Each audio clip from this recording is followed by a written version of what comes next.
લેતા ઝડપાયા class 1 officer લાંચ લેતા ઝડપાયા છે ગાંધીનગર વિદ્યુત નિરીક્ષક કચેરીના ક્લાસ 1 ઓફિસર સ્થળ તપાસ જરૂરી હોવા છતાં સ્થળ તપાસ નહીં કરી અને સ્થળ તપાસ કર્યા વિના એનઓસી ઇસ્યુ કરે છે અને તેમાં મોટા પ્રમાણમાં લાંચ મેળવે છે।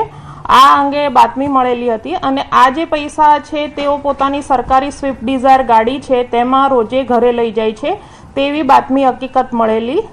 ત્યાર પછી ફિલ્ડ 3 મદદનીશ નિયામક અશ્વિન પટેલના સુપરવિઝનમાં તેઓની વોચમાં રહેલ અને તેમની ગાડીમાંથી અમને 5,51,730 રોકડ અને અન્ય ગિફ્ટ વાઉચરો મળી આવેલ। ત્યારબાદ એમની વિગતવાર પૂછપરછ કરતા પૂછપરછમાં તેઓના ગાંધીનગર અને સુરત ખાતેના રહેણાંક મકાનોમાં પણ મોટા પ્રમાણમાં રોકડ સોના ચાંદીના દાગીના સિક્કા અને અન્ય દસ્તાવેજો હોવાની માહિતી મળેલ।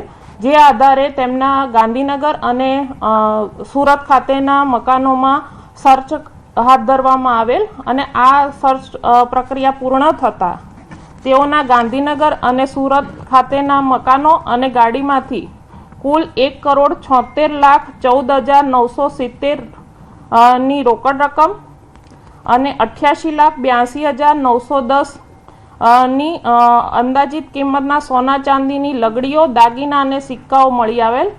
આમ કુલ 2,64,97,880 રૂપિયાની મત્તા તેઓના ઘર અને તેઓની ગાડીની સર્ચ ઓપરેશન દરમિયાન મળી આવેલ છે। આ અંગેની જે તપાસ છે એફઆઈઆર છે તે પીએન ખોખરાએ સરકાર પક્ષે ફરિયાદી બનીને નોંધાવેલ છે અને આગળની તપાસ છે તે ગાંધીનગરના પોઈન્ટ સુથાર છે તેઓ કરી રહેલ છે અને આ પ્રકારની કોઈપણ માહિતી કોઈપણ પ્રજાજનને મળી આવે તો તેઓને એસીબીનો સંપર્ક કરવા માટે જણાવવામાં આવે છે।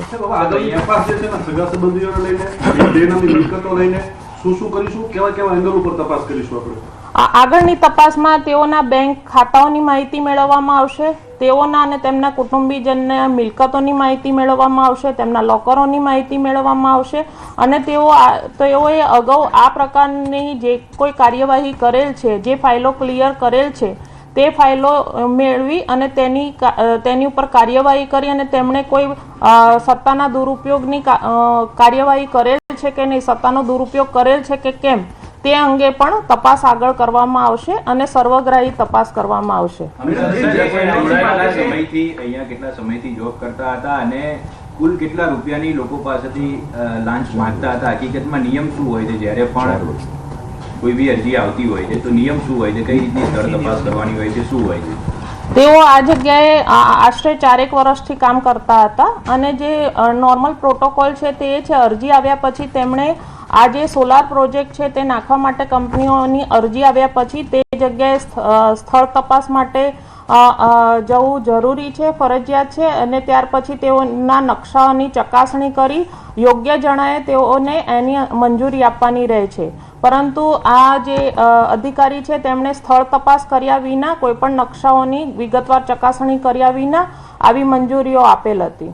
જે એનઓસી આપતા હતા એના માટે કોઈ એજન્ટ કે કોઈ માણસ રાખ્યો હતો કે કોઈ કંપની આવે પછી એમને મળે એવું કોઈ નેટવર્ક સામે આવ્યું છે? આ બાબતે પણ વિગતવાર તપાસ અમે હાથ ધરવાના છીએ કે કોઈ નીચેના અધિકારી કર્મચારીઓની કે કોઈ અન્ય ખાનગી વ્યક્તિઓની એમાં સંડોવણી છે કે કેમ તે બાબતે પણ તપાસ કરવામાં આવશે। અમારી પ્રાથમિક માહિતી મુજબ 100 થી વધારે ફાઇલો તેમણે છેલ્લા અઠવાડિયામાં ક્લિયર કરેલી છે, એટલે એ ફાઇલો અમારા સ્કોપ ઓફ વર્કમાં છે અત્યારે। કોઈ રૂપિયાની આમ ગણતરી અંદાજ આવ્યો હોય કે એક ફાઇલ દીઠ આટલા રૂપિયા લીધા હોય એવું કંઈ નહીં, એ વિગતવાર તપાસમાં આવરી લેવામાં આવશે। કંપનીઓ જે છે ક્યાંની છે, કેટલા પૈસા આપ્યા છે એ કઈ અત્યારે અંદાજે આવ્યો છે જેમણે એમને લાંચ આપી છે? આ વિગતવાર તપાસ અમે હાથ ધરેલ છે કારણ કે આ આખી જે સિસ્ટમ હતી તે ઓનલાઈન હોવાની માહિતી છે, એટલે ઓનલાઈન માહિતી મેળવવા માટેની કાર્યવાહી કરેલ છે। કોઈ રકમ એની નક્કી હતી કે એક ફાઇલ પાસ કરે એનઓસી માટેની તો આટલા રૂપિયા લેવા? નહીં, એ એમની કંપની અને જે અરજદાર આવે તેમની સાથેની એમની જે કોઈ પણ પ્રકારની ડીલ થાય એ પ્રમાણે હતું, કોઈ ફિક્સ્ડ અમાઉન્ટ નહોતી। મોડસ ઓપરેન્ડી શું હતી, ખાસ કેવી રીતે મોડસ ઓપરેન્ડી હતી અને પોલીસથી અને એસટીથી બચવા માટે કેવી રીતે કાર્યવાહી કરતા કામ કરતા? તેઓ હમણાં મેં કહ્યું એમ જ કે તેમની પાસે જે કોઈ અરજી આવે એ અરજી ઉપર એમણે નિયત પ્રોટોકોલ પ્રમાણે અને SOP પ્રમાણે કાર્યવાહી કરવાની રહેતી હતી, પરંતુ તે પોતે સ્થળ તપાસ કર્યા વિના અને એમને નકશા જે હતા એનો ડિટેલ અભ્યાસ કરીને સોલર જે સિસ્ટમ નાખવા માટે યોગ્ય છે કે કેમ એના જે પ્રોટોકોલ્સ હતા એ ફોલો કરવા મેન્ડેટરી હતા, તેમ છતાં પણ તેમણે વિગતવાર ચકાસણી કર્યા વગર તેઓએ મંજૂરી આપેલ છે. સાહેબ, આજે ગાડીમાંથી 5.5 લાખ રૂપિયા મળ્યા છે, તે કોની પાસેથી લીધા હતા? તે લાખના રૂપિયા કે અન્ય કોઈ રૂપિયા? તો પ્રાથમિક તપાસમાં તેઓએ કબૂલેલું છે કે આ જે પૈસા છે તેમણે લાંચથી મેળવેલા છે. તે વિગતવાર અમારા ઇન્વેસ્ટિગેશનનો વિષય છે, એ પાછળથી તમને માહિતી આપવામાં આવશે. ફરિયાદના આધારે ગોઠવ્યું હતું, ડિકોય ટ્રેપ હતી, કઈ રીતનું હતું? બાતમીના આધારે અમે આ છટકું ગોઠવેલું હતું, સર્ચ કરેલું છે. બેકઅપ એ ક્યાં કરતા હતા? લાઈક તમે જેમ કીધું એમ કે તેમની ઓફિસમાં જે આ કાર્યવાહી કરતા અને હતા. પૈસા ક્યાં લેતા હતા? પૈસાની રકમ જે છે એ ક્યાં કેવી રીતે? નહીં, અત્યાર સુધીની તપાસમાં એમને જે અમને ઓપરેશન દરમિયાન જુદા જુદા કવરોમાં આ પૈસા મળી આવેલા છે, એટલે હાલ સુધીની તપાસમાં અમને એમની દ્વારા સીધા લીધેલ હોવાની માહિતી છે, પણ હમણાં જ મેં કહ્યું એમ કે એમાં નીચેના સ્ટાફની શું સંડોવણી છે, કોઈ પ્રાઇવેટ વ્યક્તિ સંકળાયેલા છે કે નહીં, તે બાબતે વિગતવાર તપાસ કરવામાં આવશે. જે કંપની હતી લાંચ સ્વરૂપે રકમ આપતી હતી, તો કયા કારણોસર આપતી હતી, ઝડપી કાર્યવાહી થઈ શકે એમની, અને તાત્કાલિક એમણે મેં હમણાં જ કહ્યું એમ એમણે 100 થી વધારે આ જે ફાઇલો છે તે એમણે ક્લિયર કરેલી છે. એક જ દિવસમાં એ ફાઇલ ક્લિયર કરતા હોવાની પણ માહિતી છે. એટલે આ એક ઓનલાઈન સિસ્ટમ છે, એટલે ડેટા અમારી પાસે ડિટેલ આવ્યા પછી અમે વિગતવાર માહિતી આપની સાથે શેર કરીશું. અમે એક જ દિવસમાં આ ગુનો દાખલ કરેલો છે, એટલે પ્રોપર્ટી વિશેની માહિતી મેળવ્યા પછી વિગતવાર તપાસ કરવામાં આવશે. પ્રોપર્ટી એમની મળી આવશે તો એ અંગે પણ જે અમારો ગુનો દાખલ કરેલો છે એમાં કાર્યવાહી કરવામાં આવશે.